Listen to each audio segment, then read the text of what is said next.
games to success stories and everything in between. Catch the brand new vodcast series, Her Story Unplugged, celebrating women's voices on 947. Humble beginnings. Tell us about how you grew up. I know it's something you're very vocal about. Ukuthi ukhule endlini encane in a shack. Umama thengiswa utshwala. Tell us a little bit about your upbringing. Okay, I grew up Thando YCT. I was raised So it's a stand up. Come on now. I was raised by a disabled mom.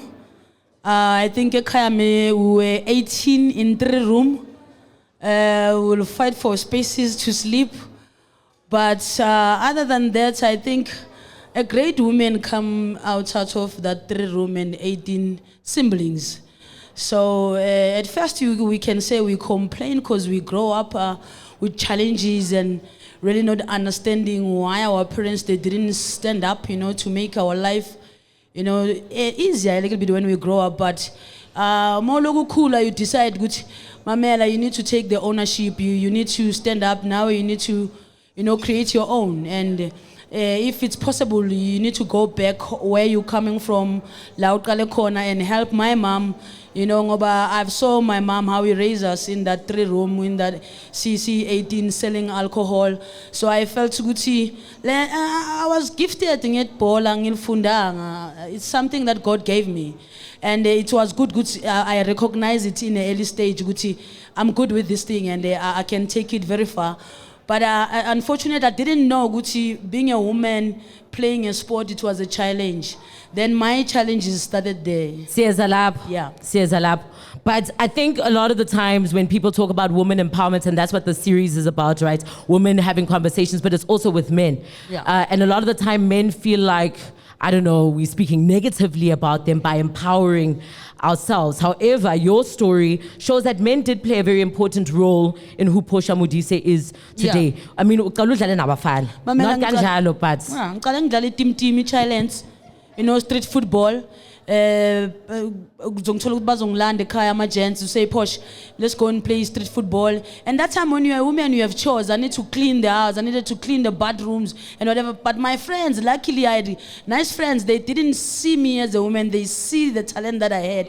And they felt good every time when we go play. They can't go play without me. And they will help me do my chores so I can finish quickly so we can go play. So for me, I was lucky because even growing up, being the woman that I was, it was very confusing. For me, it was even worse probably for my family. Yeah. Let's talk about, speaking of family, your dad, right? You found him days before his unfortunate passing. Yeah. It's funny because one thing that pushed me to look for my dad, it was that guy from a Sowetan or a citizen. He was like, he's my dad, and he keep photos baningi. Wait, Atu babam. After getting that 1 million, that guy wanted that million. So I think it what pushed me to say, okay, let me go look for my father. And funny, I found my father. I think it was Tuesday, basically Wednesday, he passed away. Then I never had so much opportunity to know anything about him. But I'm glad good I saw him that time. Uzenomngani wakho uLindi? Mamela ngizene yami la inja yami askis Nanya lapha. So uLindi akekho? Nanya ukhona. Lindi ngicela usondele. I mean, I think we hear Portia Modise talk about Portia Modise a lot. So I thought today we'll hear someone else talk about Portia Modise. You guys have been friends for, 25 years? Forever. What was she really like as a young girl? Hi guys. Growing up, she has always been a very outspoken person. Which was Itala Papa? Not to Papa per se. Not to Papa per se, but uyazikhulumela, man. Umuntu ozikhulumelayo, very friendly, kind-hearted, very much so, very helpful, and she doesn't forget where she comes from. So yeah. I think as women, we all hope to meet women that we can learn from and that we can give them their flowers while they're still alive and can smell them. What is it about your friend that you think makes her so special? I mean, number one, besides talent analo, I would talk about her being. She's very loving, caring, And like I said previously, Guti, she doesn't forget where she comes from. I mean, she's a person who's very reliable. And yeah, she speaks truth. Yeah. Ladies and gentlemen, Lindy Mkhunu. So we've taken excerpts from your book, Portia Modise with Love. In this next clip, you speak very openly about your sexuality. You can download the digital book on iOS and on Android. Let's take a listen. You need to remember also, when I grow up, I really don't understand what's going on with me. I still feel good. I'm trapped in the woman's body. I'm a man. I don't know even how to explain myself to people, to the community.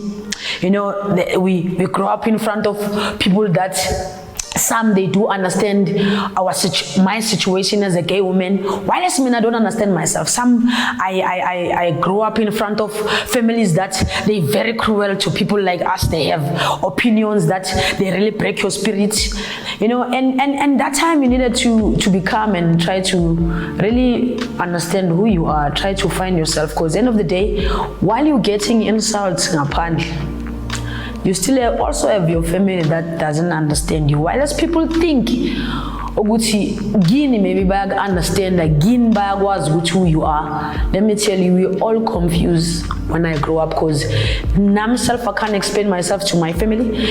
My family, what they see a young woman that needs one day to grow up. I was not that woman. So no lobola. You need to remember also No lobola. I'm not that woman. A very funny story about how when you started playing soccer, you were playing with boys. And then came a time where they wanted your birth certificates, but everyone thought you were a boy. So you asked your neighbor for his birth certificates so that you could join the squad anyway. Yeah, I get that time when I was growing up, I didn't have my belly. You know, my nipples didn't show. So I could sneak a little bit and take one of my friends' birth certificate, then I was playing a birth certificate, but I never cheated my age in my real... No soccer age? No soccer age, no. And then you started playing with females, and I think you said that's where sort of the narrative changed for you. It became, yes, about soccer, but also understanding how women in football were treated. Yeah, I think, you know, growing up with boys, they gave me an attitude. They gave me a sort of to know what you can worth something. You know, guys, they can stand up for what they believe they deserve. So when I started to play with women, somehow I felt left out. But I felt good. I'm not like them. They surrender for anything, and I don't want that. You know, and for me, it started to be an eye opener. I was like, I'm not gonna be mad of them, because probably they don't grow up the way I took my challenges, and my challenges made me strong, especially most of the time I will fight with boys, and boys, they will make me strong. Then when I got to their space, I realized, okay, these are women, they have different characters, but I'm different too. As much as we in the same in the LGBTIQ plus community, but they have a soft spot. I felt I'm not gonna be that, man. I'm good with what I do, and I put so much effort with what I do. I work hard. I didn't have a childhood. I knew I needed to go back home and help my mom, because my mom is disabled. And if I come to this space that is surrounded by men and I take this abuse, it's not gonna help me, you know. Then I needed to stand up. I was not standing up for me. I was standing up for the all women that are playing sport in South Africa, not only in soccer. I believe we suppress as women, you know. We don't have that freedom of speech. When you start to speak, they close doors, you know. They call you names. People, they'll say, don't associate with this one, it will give you wrong direction. And you spoke about these gender disparities, right? Very openly. Yes. But then there's something I read where you said every time you would speak about it and you talk about how, for example, women in football aren't sponsored, and they would say, it's because Nina Nizenza Matot. You know, and I think what irritated me about that statement, the worst part, it was a woman saying that, hey, Mantomozan, we need to look after each other. Even with positions that is just a position, you can still be a human being after the position. So I hated the fact that people take position, then it turns them, you know, not really human beings. So I fought with Sister Ria, because I felt You're supposed to be a mother to us. You know, our families let us leave homes to go to camp, because believe good, as much as you are a coach, as much as you are a manager, but you'll still be a parent to us. You still be a mother. They feel safe, good, we can go. Then when we get there and find a woman who stand with men and feel good, Tina, we need to share the other things. For me. So that was shocking for me. So for context, they had to share bras and tights. Yeah, for me, that was out of this world. And it was not men. Oh, of course, men there could be behind the scenes, you know, and sending other women to suppress other women. Why you allow it? Why you allow it? Yeah. So I thought today was very important, especially for you to tell your story, because we've seen clips and snippets of Portia Modise, but it's about getting into the struggles that you went through all of those years after all of the things that you achieved. I'm going to play another clip. This is when Portia speaks about becoming Portia Modise and the star that is Portia Modise. Take a listen. You know, when I started to become a Portia Modise, when I started to promote TV, you know, this is me. I'm thinking I'll have a proper life. I'll get paid. Now I'm a footballer. I'll be a celebrity. Wait, let me tell you, I didn't know the abuse that I was creating for myself. Because this is me. I'm coming. I'm Kukwini. I'm living in the township. People, they have the expectation. Go to more promote TV. You need to be rich. You need to have this house. You need to drive this car. And all those things, they were not happening to me. You were getting paid 50 rand. 50 rand. I was getting paid 30 rand. I remember I was 13 when I was promoted to go play for the senior team Banyana, because I was already and captain of the under-19 Basitsana. So when I got to Banyana, it was even worse to under-19 because we were not getting paid. We were told that we were young, we didn't know anything about money. But when I got to Banyana, when I saw good they get paid, I felt good. Okay, I started to do my research about how Bafana get paid. Because for me, the national team is totally different with a league. You know, a national team is like we are soldiers of this country. It's not like everyone could sing the national anthem when they go to fights. It's only when something happens, when you find these people that could sing the national anthem. See, now we go to other countries and we don't even get a proper treatment to other countries. And sometimes we sleep without eating. The hotels that we sleep got on, then the following week we'll be singing that national anthem, knowing that we're presenting the whole of South Africa. Then when you come home, Joe, the treatment that you get, you're getting $30. I used to wear skin kitiki. Mele ngizene, I need to sew. You know, maybe I'm double skipper. Mina, when I get a call up, I will be told, who's an analyst in a So I can sew that short that I will play with over the weekend. We didn't have our own things. So, and even when we go to this hotel, we were sleeping in Koskolong. While as people, they were sleeping in hotel, Tina, we sleep in Koskolong. With these blankets, there's this luma, as well as... Yeah. There's a bang as wash. I mean, what I found puzzling is the fact that you were playing for Banyana, and you had technically no place to live. You were living in a shack, and nobody bothered to ask you, Ugutu Portia, as the captain of Banyana, utlalak. Mamela ngisho nalabo bangifonela bathi ngize camping, they didn't know where I'm staying. Even today, they don't know where I'm staying. So the first time you earned a good amount of money was because you won at the sports awards, and then you were able to buy yourself a house. Mamela, I wish I can buy myself a house. I couldn't buy myself a house because when I look back, I still see these shacks. I'm like, it's difficult to move because I still need to fix. I can't leave these people living in the shack. Basically, I buy myself a house. Basically, I need to drive PM to come to my township. Basically, I don't even park Yesu. I park next door. When I come with my friends, I don't have to show my friends Yesu. I wanted to show my friends this is the house that built the Portia Modise. Can we get a round of applause? Then, as a young, footballer, you're given the opportunity to go to London for trials, which sounds amazing, right? Yes. But when you get there, the story is completely different from what media sort of shows. Let me tell you, when you go to overseas, they need to see you playing somewhere, someone needs to speak for you, then they see your clips, then they give you a collab, right? I don't know the arrangement of Uriah, Ufren, with others, to choose us to go to London. I don't think it was a deal that was made by Arsenal for us to come there. I think they asked Arsenal for us to come there so we can improve. So if they like the 5 players that they brought, maybe they can sign few, right? Then we go that side. Tina, we thought we were going just because Arsenal saw us playing, they really want us. But when we get that side, I realized we're here to boost other people's egos. We're here to lift other people's profile. Because now I'm sitting here, these people are very racist. Ni monkey. You know, August 2, I'm starting to sleep without eating. There's no payment. This is in London. Mamelang is in London. Mamelang is as in London. Fuck London. So we are phone Kaya. You say, Sisria, this is the situation right now.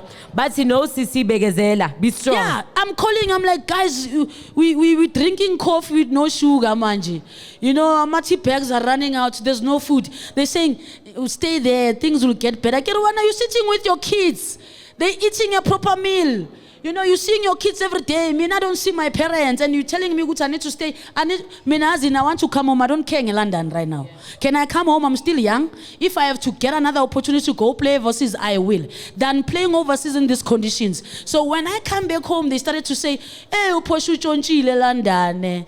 Hey, Portia this. Hey, Portia that. That's where it started, now, where they started then labeling you sort of as a problem child. Yes, because now, before, no one was standing out. No one who felt we need to speak about our challenges. And this young girl, Puma from Soweto, you know, he comes here now. I'm starting to say, this is wrong, this is wrong, this is wrong. Now they're like, who are you? Like, who are you? Where did that come from, right? That ability to be able to speak up for yourself when your peers are not able to do it. You look around, everyone can see the bad treatment, but nobody's saying anything. I think I knew what I worth. I knew what I gave. I knew I'm working hard. No one is doing me a favor here. I go to that field, I work. When I'm home, I put my extra training sessions. I have my own goals besides my coaches. I knew my direction. So when I got there and I found people who abangafuna ukubeka any mark. I mean, when I first time getting to Banyana, I was like, I wanted to be the best player in Africa. I wanted to leave a legacy. And I see these girls taking everything that they were given. I'm like, no, this is not gonna be me. I'm very special, you know. And for a fact, for a fact, I was even captaining guys when I was playing with guys. I'm not gonna be suppressed by women. That is not gonna happen. And then in 2008, you quit international football after Augustine Makalane's fallout with him. You were recalled in 2012. So that's 4 years of your football career basically taken away from you. Who would Portia Modise have been had that 4 years not been taken? Ngabe ngistar jo. Uyistar Maravele. Ngabe I achieved the way I wanted to achieve. Ngabe I left my legacy the way I wanted to left my legacy. But the sad part, I knew that is not going to happen with the voice that I have. You know, coaches wanting to sleep with girls, sleeping with other players, you know, management wanting to utilize us, and me speaking out, I knew I'm going to take the punch.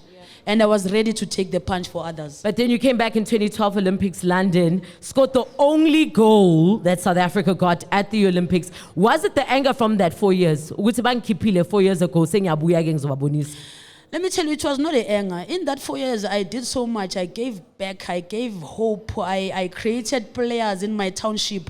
I was a parent. I was doing things that I wanted the others to do it to me, and they failed. Mina, I took my experience. I started my development. I coached people. Then I started to train also. What I will share with the people, the young people that I used to train, I will always tell them, my career is not over. Ukumbuli ngizalwe uNkulunkulu. Umakalakalane was just a dick. I'm very sorry. But mina ngizalwe uNkulunkulu, and I'm still gonna continue with my journey. Coaches come and go. Mina, if I'm still good, other coach that will come will choose me. But you had coaching dreams. When you retired, Danny Jordan said your new role will be to guide other players. Has that happened? Another one. Another makalakalan. It's in your bonus. I never wanted to be a coach Banyana. I always feel good. Everyone wants to these positions. But South Africa wants you to be a coach of Banyana. No, I don't want to be a coach Banyana because the naksas and zokosha mina when ngasa produce. You know, so I don't want to be a coach. I want to be a development coach. Okay. I want to start it from here because no one wants to be here. Everyone wants this position. Minangiti, can I be here? Yeah. I'll tell you, a lot of people hold you here. Tandunga Tandi. We've got a voice note from somebody you may know. Take a listen. Women's game in South Africa. Whenever we speak about legends in South Africa, it's definitely Portia Modise's name pops up in conversation. And I've had the honor and privilege to play alongside her for many years and being captained by her. And I remember in 2005 when I made my national team debut, Portia Modise was the star player. She was the only face of women's football in our country back then, and I was certainly starstruck. And Portia really was this modest person off the field. She was friendly, very humble, and really groomed the young players that stepped into the national team. But on the field, she was a very hard-working player that I certainly looked up to, and she shared a lot of advice to myself that if I wanted something really bad, if I wanted to become a professional athlete and player, I really need to put in the hard work and make many sacrifices, which is what I did. And those are key aspects that has carried me through in my career. But it's been a real honor playing alongside her and just being groomed by her. And to this day, I really do look up to her and am honestly very proud of how far she has come in her career. And I don't think anyone with the records that she holds, it will take someone really special to break that. That's, of course, Banyana, captain who led us to the AFCON win, Janine van Wyk. How does it feel to hear those words? It feels good. I fought with Janine. Tell us. I fought with Janine. It's good to hear my captain, speaking the way she speaks about me.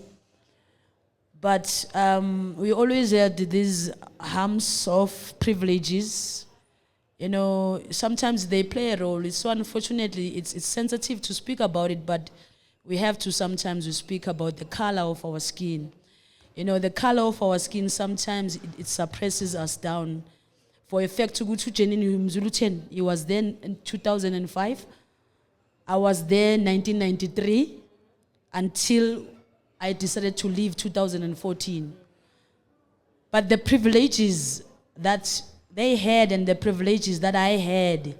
Are they aware? Is this conversations you have with them? Of course, everyone was aware, of those privileges. And the sad part was they will always get away with it.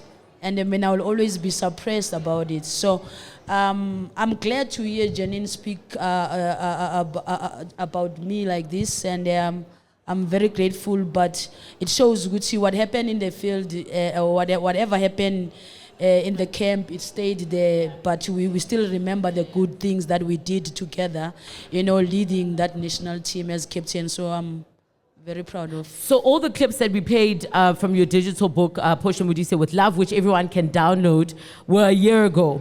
Yes. How or what are your feelings currently, considering the fact that we just, of course, came from the back of a World Cup with the standing of Banyana and everything that happened on the lead up to them traveling to Australia, New Zealand?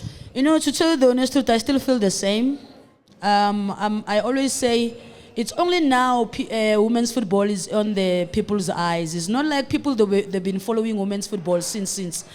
We have a league today that is Hollywood Bad League for women. People they don't know anything about those teams. They don't even go and watch the games.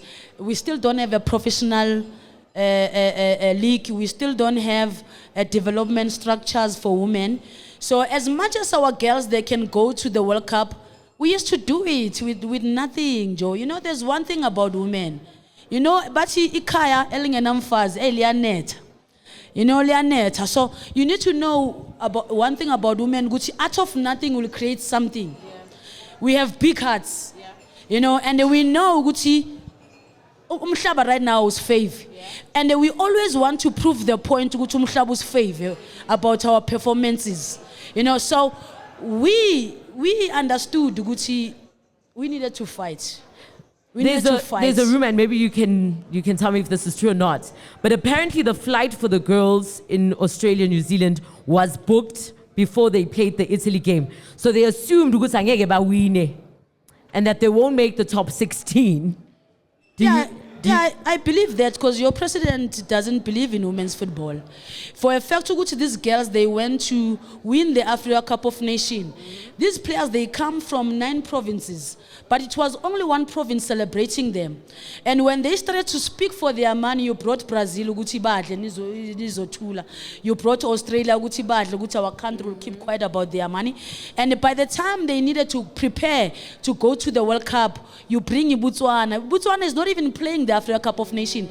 I'm sorry to say this, but in our rankings, Botswana is so low, it's useless in our rankings. I'm sorry to say this, but I need to say it. Yeah. So Udeni, it didn't want to pay our players, didn't believe Gucci our players deserve, didn't believe Gucci, these players, they couldn't go to the World Cup and put our map in the highest level. So I'm not surprised, Gucci. I'm not sure they'll even get their bonuses. Yeah. I'm not sure. Okay, we have to wrap it up, but this last clip it's touched a nerve for me, because I was like, I can't imagine an Africa or a world without the Portia Modise that we know today. But in this clip, you say if you had to choose between education and Portia Modise, you choose education. Take a listen. So the other issue, you know, as a footballer that I've learned throughout my career is school. You know, I think we need to take school very seriously. I'm talking to athletes. I'm not talking to women's footballers. I'm talking to all the athletes, you know, that sometimes we come from disadvantaged families that sometimes we don't have so much funding, you know, to go to school. Our parents, sometimes they don't work. I was raised by a disabled parent, single parent, and it was many of us in Lynn. It's like we were having another club in Lynn. So we didn't have a kit. Of course, we didn't have a mapus. You know, we didn't have a pre-match meal all the time. So I'm very sensitive in your school, because when I look back, I'm like, no here today. You know, that is well known, Portia Modise, scoring goals, top goal scorer in Africa. But I am satisfied out of my experiences, out of the unfairness that is happening to me as a woman footballer, as a best achiever in this country. And no one is really taking care of me. My career didn't do nothing for me just because I'm a woman. So I thought this story is so important to tell. I don't think people know the Portia Modise story in the way and in the depth that they need to know it. And to hear that if you were to choose between being Portia Modise and school, you would have chosen school. Yes, I'll choose to be normal. I'm not normal. I will choose to be normal for real. I will choose to go to school and work with you guys. Go be normal. Because it's not nice to be me, Chan. It's not nice to be you. Because everyone think we're perfect. Everyone think they have expectations of our life. You know, someone could drink this and throw this there, it will be okay. Not me. I can follow and do that and throw there. Someone will take me a photo, the next thing I'm a topic. I always have to watch what I'm doing. It's not normal. I think more than that, though, what I think we all take away, hopefully, from today is that you ran so others could fly. I'm still gonna run. Mamela, I'm still Portia, gonna run. You will forever remain a strong and positive role model for young men and women, both on and off the field. Your story is that of which I have never heard before, nothing like it before. How you showed resilience. I pray that South Africa celebrates you while you are still here, that we're able to see you, the strength that you are. And thank you today for sharing your story. You know, I like to say, Gucci, thank you so much, guys. You know, the legal that you always get, it's important. There are people who are not getting nothing. I've played with a lot of people that you guys don't know about, and I always feel bad because I'm not the only Banyana legend. I didn't create this path alone. I have others that I still want to pull, so I can show them to you. Which we worked as a team to lay this foundation. It was never about me. But I will always take, you know, this opportunity to thank you, you know, for supporting me. Some of you, I know you like me. Some of you don't like me. But I love everyone, man. I'm positive. I always say, if you don't like me, you don't like the truth. You need to know. I'm a strong woman, and people, they struggle to speak with me because I'm easy. I'm easy. And I grew up where there's no money. Money doesn't fascinate me. Ubuntu fascinate me. Amen. Ladies and gentlemen, Portia Modise.